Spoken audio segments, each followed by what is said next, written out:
ሰዓት ደግሞ ሰው ጣረሞት ይዘዋል። የሚቀበርበትን ጉድጓድ ያክል እየተፈራገጠ ጭሮ በዛ ይቀበር ነበረ። ይሄ መቼ ነው የሆነው? በብሉይ ኪዳን ጊዜ ማለት ነው።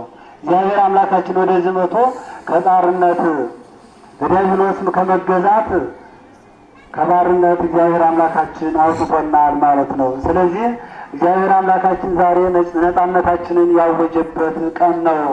እኔና እናንተ በኢየሱስ ክርስቶስ በክርስቶስ ክርስቶሳውያን የተባልን ሁሉ ነፃነታችንን አግኝተናል። በነፃ የምንኖር ሕዝቦች ነን። እኛ የሚገዛን ማንም የለም። ንጉሳችን ኢየሱስ ክርስቶስ ነው። አምላካችን ኢየሱስ ክርስቶስ ነው። ነፃነትን ያጎናጸፈን እሱ ነው። በቀራንዮ ተሰቅሎ የእኛን መከራ ተቀብሎ ነፃነትን አውጆልናል። ስለዚህ ለአምላካችን እልል እያልን እናመስግን። ከባርነት ከግብፅ ምድር ያወጣሁ እግዚአብሔር አምላክህ እኔ ነኝ ይላል። እንግዲህ የዚህ ትምህርት ዋናው ዓላማ የሚሆነው ሰው እግዚአብሔርን መምሰል አለ